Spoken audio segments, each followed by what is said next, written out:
रचना तो हमेशा, नवनिर्माण तो हमेशा नई शुरुआत के साथ होता है। तो आजमगढ़ में एक नाम जिसकी चर्चा आज लोगों में है, चाहे कुछ लोग उसके पक्ष में हों, चाहे उसके विपरीत हों, चाहे खिलाफ हों, और वह नाम है राजीव तलवार। राजीव तलवार ने एक ऐसी शुरुआत की है जिसको कोई नज़रअंदाज नहीं कर सकता। हो सकता है कोई उनके तौर तरीक़ों पर, काम पर नाराज़गी जाहिर करे, ये सब चीज़ें अपनी जगह हैं। वो अक्सर कहते हैं कि आप मेरे भगवान बन जाइए। आइए मैं आपको भगवान का दर्शन सबसे पहले कराता हूँ, बात यहीं शुरू करता हूँ। भगवान है क्या? भगवान वो है जिसके बिना कोई भी जीवित नहीं रह सकता। और वो कैसे? तो भगवान का मतलब बहुत गहरी और व्याख्याओं में जाने पर तो इस पर पूरी किताबें और चर्चाएं भारी हो सकती हैं, लेकिन मैं छोटी सी चर्चा कर रहा हूँ कि विगत जिलाधिकारी ने भी एक दिन यह स्टेटमेंट दिया था कि भगवान का मतलब है भूमि, गर्मी, वायु और नीर। इससे आप पूरी तरह जानते हैं, ये मिट्टी है ना, ये भूमि है। इस भूमि की क्या महत्ता है ये आपको जानना चाहिए। इसके बाद गर्मी, यानी ऊपर से जो सूरज की गर्मी आ रही है, जिसके बिना ये पसीना शुरू हो रहा है, इस गर्मी को, इसके बिना कुछ भी नहीं हो सकता।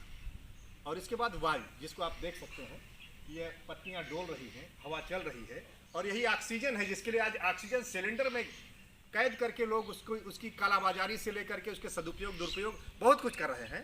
तो ये है वायु। और नीर क्या है? ये आप देख सकते हैं कि अगर आपने एक पौधा लगाने की कोशिश किया और उसकी जड़ में ये नहीं दिया तो फिर वो नहीं चलेगा।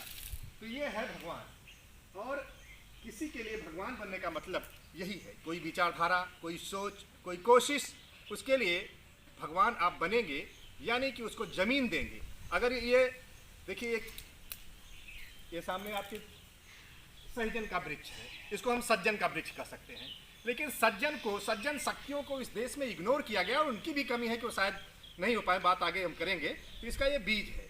मान लीजिए आप ये सज्जन का एक बीज, इसको आप अंकुरित करना चाहते हैं कि ये इसी तरह से एक वृक्ष का रूप ले, तो इसके लिए आपको ज़मीन चाहिए, उस ज़मीन में आपको डालना होगा, आपको पानी देना होगा, और सूरज की गर्मी चाहिए, और हवा, ऑक्सीजन तो उसे चाहिए ही चाहिए। तो ये हुआ भगवान का मतलब। आप भगवान बन जाएं, यानी किसी विचारधारा, किसी सोच, किसी व्यक्ति, किसी विचार को आप हवा, पानी, गर्मी और जो उसको चाहिए वो प्रदान करें, तभी तो अंकुरित होगा, नहीं तो वह दम तोड़ देगा। हमारे समाज में बहुत से लोग कुछ अच्छा करने की कोशिश करते हैं, लेकिन अगर उनको ये चीज़ें, ये भगवान का सपोर्ट नहीं मिला तो फिर वो शायद दम तोड़कर चले जाएंगे। तो आज हम बात करेंगे राजीव तलवार पर। राजीव का क्या मतलब है भाई? राजीव का बड़ा प्रचलित मतलब है। राजीव का भी एक मतलब है कमल। और कमल कहाँ खिलता है? कीचड़, यानी कि उसके लिए जब एक वातावरण सृजित होता है तभी वो खिलता है। इसके बाद भी जरूरत पड़ती है। और अगला, राजीव का अगला जो शब्द है वह तलवार है। मुझे लगता है कि उसका मतलब है किसी चीज़ के तल पर वार करना, किसी चीज़ की जड़ पर प्रहार करना। लोग ऊपर ऊपर बहुत सारी बातें करते हैं, रोज संघर्ष करते हैं, लड़ते हैं, तमाम कठिनाइयाँ झेलते हैं, वार करते रहते हैं, लेकिन अगर हम ऊपर ऊपर वार करेंगे तो शायद उसका कहीं कोई परिणाम मिलने की संभावना नहीं दिखती। राजीव तलवार को लेकर के मेरी भी किसी बिंदु पर असहमति हो सकती है। उनके तरीके पर वो गाली देते हैं, गालीबाज पत्रकार के रूप में पूरी दुनिया में वो मशहूर हो चुके हैं। उनके लिए मैं देखता हूं कि कभी पाकिस्तान से फ़ोन आते हैं, कभी अमेरिका से फ़ोन आते हैं, कभी यूपी के मीडिया से लोग उनसे बात करते हैं। सारे लोगों के एक उम्मीद का केंद्र बनते जा रहे हैं और लोगों को लगता है कि शायद इनके रास्ते से कुछ हो सकता है। मैं लोगों से बड़ी सहृदयता से, संवेदनशीलता से बात करना चाहता हूँ कि जो लोग बड़ा अपने को अच्छा ही अच्छा बने रहना चाहते हैं, वो नहीं चाहते कि उनको कोई बुरा कहे। यह भी एक बहुत बड़ी भयंकर बाधा है, एक कवच उनको घेर लेता है जो उनको अच्छा दिखने, अच्छा बनने, अच्छा लोग कहें, इस लालच में वो सच कहने से बहुत दूर चले जाते हैं, वो चुप हो जाते हैं, वह बिल्कुल मौन साध लेते हैं। और यही होता है हमारे देश में। भगवान की दो परंपराएं हैं। एक है किसी को भगवान बनाकर मूर्ति लगा दो, किताब में रख दो, चित्र बना दो, उसको अगरबत्ती दिखाओ, वो न कुछ बोलेगा, न कोई इनकार करेगा, न स्वीकार करेगा, न आपका कुछ खाएगा, न पिएगा, कुछ भी प्रतिक्रिया नहीं देगा, न नाराजगी, न खुशी, कुछ भी नहीं। तो ऐसा भगवान। और दूसरा भगवान जो है जिसके बारे में भी हमने चर्चा किया। तो लोग भगवान बनना चाहते हैं, लेकिन कैसा भगवान बनना चाहते हैं? ऐसा भगवान जिसको लोग केवल अगरबत्ती दिखाएं, सम्मान करें, उसके विरुद्ध कुछ भी आवाज़ न उठाएं, उसके बारे में कोई चर्चा न करें। तो आप, एक सवाल है कि हमें कैसा भगवान बनना है और कैसे भगवान से हम आगे बढ़ पाएंगे, क्योंकि भगवान हम खुद बनाते हैं अपनी ज़रूरत के अनुसार। जैसा हम होते हैं उसी तरह का भगवान हम बनाना चाहते हैं। अगर कोई इस देश के आम नागरिक को भगवान बनाना चाहता है तो यानी कि उसके भीतर कहीं न कहीं लोकतंत्र की संजीदगी है और उसके अंदर है कि ये लोग ही हवा पानी और गर्मी दे करके किसी भी चीज़ को इस व्यवस्था में आगे लेकर चल सकते हैं। तो राजीव तलवार ने कुछ इस तरह के जो काम किए हैं उसको लेकर के लोगों की उम्मीदें उन पर टिकी हैं, क्योंकि आज हमने देखा है कि जब इस जिले में आसपास में जवार में कोई ऐसी घटना दुर्घटना होती है तो जो बड़े शिष्ट कहे जाते हैं, बड़े सज्जन कहे जाते हैं, बड़े विद्वान कहे जाते हैं, बड़े लड़ाकू कहे जाते हैं, बड़ी ताकत जिनके हाथों में आज की भौतिक संपत्तियां हैं, उन लोगों के जबान पर ताला लग जाता है, वो नहीं बोल पाते। इसका मतलब मैं ये नहीं कहता कि राजीव तलवार हर किसी को अपने ढंग से जो कर रहे हैं उससे मेरी पूरी सहमति नहीं है, लेकिन फिर भी जब मैं दौड़ाता हूँ निगाह और देखता हूँ कि कहाँ संभावनाएं हैं, कौन कुछ कर सकता है, तो शायद वो बड़े बड़ी हस्तियाँ, बड़े बड़े कहे जाने वाले लोग वहाँ मुर्दा नजर आते हैं, उनमें ज़िंदगी की कोई अवशेष दिखाई नहीं देते हैं। ज़िंदगी जिंदा दिली का नाम है, मुर्दा दिल क्या खाक जिया करते हैं। तो वहाँ भले शिष्टाचार का जो आज का वर्तमान का अपना एक अर्थ बनता है, उस शिष्टाचार से शायद अलग दिखे राजीव तलवार, लेकिन वो आवाज़ उठाने का दम खम साहस तो है, मरने के लिए तैयारी तो है। क्या कोई यहाँ रहने के लिए आया है? बहुत लोगों को भ्रम है कि वो यहाँ रहने के लिए आए हैं, यहाँ रहेंगे। अरे कितने दिन रहोगे? राजीव तलवार भी मैं समझता हूँ 40 से ऊपर के हैं, बहुत करेंगे तो 30-40 साल और जी सकते हैं, नहीं तो यहाँ लोग तमाम कारणों से अपने अपने चले जाते हैं, अपनी झोली उठाते हैं, चले जाते हैं। और इस देश में, इस समाज में तो बड़ी विचित्र स्थिति है। लोगों की मन मानसिकता ऐसी बन गई है कि वो अपनी चापलूसी सुनना चाहते हैं। तो चापलूसी करने वाले और चापलूस पसंद लोग, क्या इनसे कोई इतिहास बन सकता है? क्या ये कोई बड़ा काम कर सकते हैं? अगर आप किसी को भी भगवान कहें तो बड़ा खुश हो जाता है, अरे आप तो भगवान हैं, लेकिन वो उस पर विचार नहीं करता। कभी आचार्य रजनीश, जिनको आप ओशो के रूप में आज जानते हैं, उन्होंने भी सबको भगवान कहना शुरू किया, लोगों को बड़ा अच्छा लगता था। उन्होंने अपने नाम के आगे जब भगवान लिखा, तमाम लोग सवाल उठाने लगे, अरे तो भाई उन्होंने भी तो वही जो आपको कहा उसी का रिफ्लेक्शन उनको भी तो चाहिए। तो ये चीज़ें हैं, अलग हैं, ये बात है अपनी जगह। तो आज हम जिनकी बात कर रहे हैं राजीव तलवार की, राजीव तलवार के भीतर कोई न कोई एक तड़प है, और जब किसी मुद्दे पर हम देखते हैं कि वो लड़ रहे हैं तो ये तो नहीं दिखाई देता कि वो कोई निजी स्वार्थ के लिए लड़ रहे हैं। और जो परिभाषाएं हैं तमाम एक अच्छे इंसान की, अच्छे मनुष्य की, उस पर आइए हम कैटेगरी उसकी ज़रा सा जांच लें। सबसे पहले हम, क्या राजीव तलवार हिंसक हैं, हत्यारे हैं, कतली हैं, लोगों को पीड़ित करते हैं, उत्पीड़ित करते हैं जनसामान्य को? तो शायद उत्तर यही निकल करके आएगी कि नहीं, ऐसा नहीं है। क्या राजीव तलवार चोर हैं, किसी का कुछ छीनते हैं, लूटते हैं, कुछ गलत काम करते हैं? तो जवाब आएगा कि नहीं। क्या राजीव तलवार व्यभिचारी हैं, बलात्कारी हैं, शोषक हैं, उत्पीड़क हैं?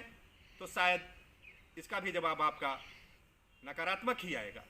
और अगला सवाल है मेरा कि क्या वो झूठ बोलते हैं? हाँ, जो आजकल की एक शिष्ट परिभाषा बनी हुई है कि बड़ी सज्जनता से, बड़े मीठे शब्दों में बोलना, तो मुंह में राम बगल में छुरी, वो ज़्यादा दिखाई देता है। लेकिन वह अगर आपको ललकार करके किसी बात के लिए चर्चा करते हैं तो शायद उसके भीतर एक लोकहिताय जरूर छिपा होता है।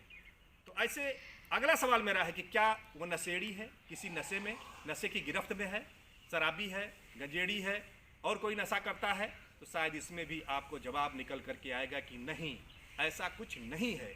आगे अगर हम इन्हीं चीज़ों को हम एक अपनी भाषा में 5 सील कह सकते हैं, 5 व्रत कह सकते हैं, 5 नियम कर सकते हैं। इसके आगे जो 10 नियम हैं उसमें भी अगर आगे बढ़ें तो शायद हम देखेंगे कि क्या वो सोने चांदी के गहनों से लैस हैं? तो नहीं मिलेगा। क्या बहुत ठाट बाट की ज़िंदगी जीते हैं? नहीं मिलेगा। क्या वो नाच गाना, नच गीत वादित विशुक दर्शना एक कहा गया है पाली में, क्या इसमें बिजी रहते हैं? नहीं, उसमें भी नहीं मिलेगा। क्या वो गंधमाला धारण विलेपन मंडन यानी कि ढोंग ढकोसला का काम करते हैं? यह भी नहीं मिलेगा। तो फिर राजीव तलवार को हल्के में लेना, उसको नज़रअंदाज कर देना, ये कहीं से भलाई नहीं है। और समाज के लोग जिनकी जिम्मेदारियां हैं कि वह हमारे समाज में अंकुरित एक भी बीज जो आगे चल करके एक अच्छी छाया दे सकता है, ऑक्सीजन दे सकता है समाज को, उसके लिए उनकी जिम्मेदारियां बनती हैं।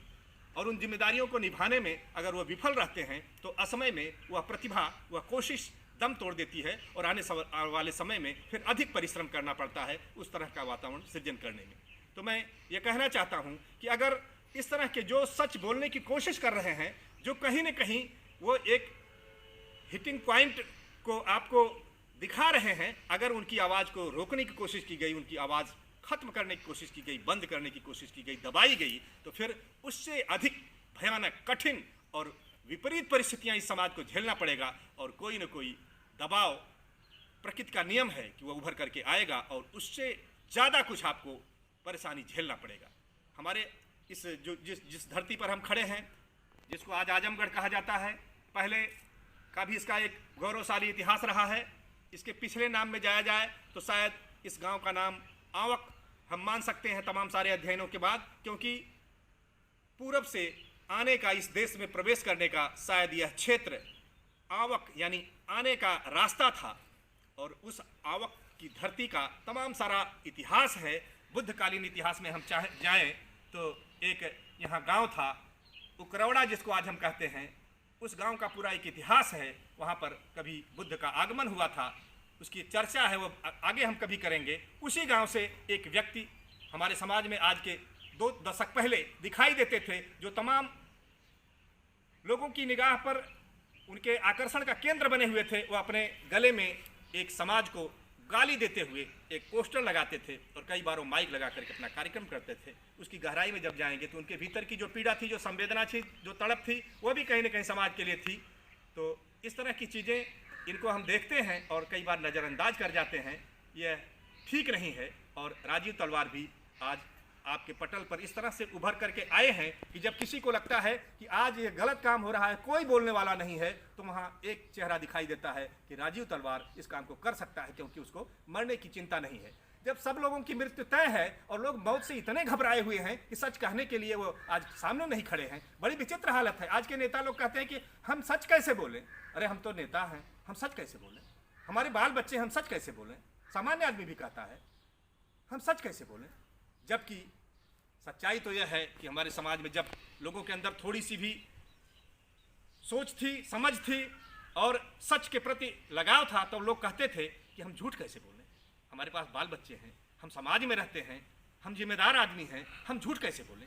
आज सब कुछ पलट चुका है, उलट चुका है और ये पूरा का पूरा पर्यावरण एक विद्रोह मांगता है, एक परिवर्तन मांगता है, एक इंकलाब मांगता है, एक क्रांति मांगता है। और उस क्रांति की कोई न कोई एक झलक राजीव तलवार में दिखती है। भले उसमें बहुत सारी चीज़ें जोड़ने की ज़रूरत होगी, कुछ चीज़ें हटाने की ज़रूरत होगी, वो अपनी जगह है। लेकिन मुझे तो इस बात में कोई शक नहीं लगता कि कहीं न कहीं से शुरुआत होनी चाहिए। मेरे सीने में नहीं तो तेरे सीने में सही हो कहीं भी आग, लेकिन आग जलनी चाहिए। हो गई है पीर, पर्वत सी पिघलनी चाहिए, इस हिमालय से कोई गंगा निकलनी चाहिए। ये दुष्यंत कुमार की पंक्तियां शायद आज आह्वान करती हैं कि हम सभी लोगों को चिंतन करना होगा, विचार करना होगा। अगर दर्शकों को ये बात ठीक लगी, लोगों ने पसंद किया, तो मैं इस बात पर पूरा एक एपिसोड लेकर चलूंगा और हर हफ्ते राजीव तलवार और इस तरह के इनकलाबी प्रयासों पर हम बात करेंगे। क्योंकि हमारे चैनल ने प्रयास किया है कि जो भी प्रयोग इस देश में, समाज में लोक कल्याणकारी, चाहे वह किसी भी खेमे से कहीं से चल रहे हैं, कहीं से भी संभावना दिख रही है, उसके लिए हम काम करेंगे, उसको लोगों के सामने लाएंगे और उसको लेकर के चलेंगे। तो आज का ये एपिसोड राजीव तलवार के लिए शुरुआत है और राजीव तलवार के साथ जो लोग भी जुड़े हैं उनको भी मैं अपनी मंगल कामनाएं देना चाहता हूं और चाहता हूं कि वह जरूर भगवान बने, यानी कि उस विचारधारा को, इस सोच को लेकर के बढ़ें। हाँ, हो सकता है कि जैसे एक पौधा जब निकलता है तो उसको सुंदर सजाने के लिए, सुंदर रूप देने के लिए काट छांट माली को करना पड़ता है। तो काट छांट की जाएगी, उस पौधे को सजाया जाएगा, उसमें से और अच्छी चीज़ों को जोड़ा जाएगा और आने वाले समय में एक बढ़िया रिजल्ट देगा राजीव तलवार। तो आप राजीव तलवार के बहाने आज इस समाज में परिवर्तन की, जो सकारात्मक परिवर्तन की आवश्यकता है, उसके लिए अगर आप सहमत हैं तो आप सभी आइए, मिल करके हम ऐसा भगवान बनाएं जो वास्तव में असली भगवान हो, जिस समाज को आगे लेकर के चले। और आप सभी भगवान बने और पूरे समाज को ऐसी भगवत्ता से जोड़ दें जो हमारी प्रगति में सहायक हो, राष्ट्रीय एकता में सहायक हो, राष्ट्र के पुनर्निर्माण में सहायक हो। आज की बात यहीं तक, तब तक के लिए धन्यवाद। फिर मिलेंगे।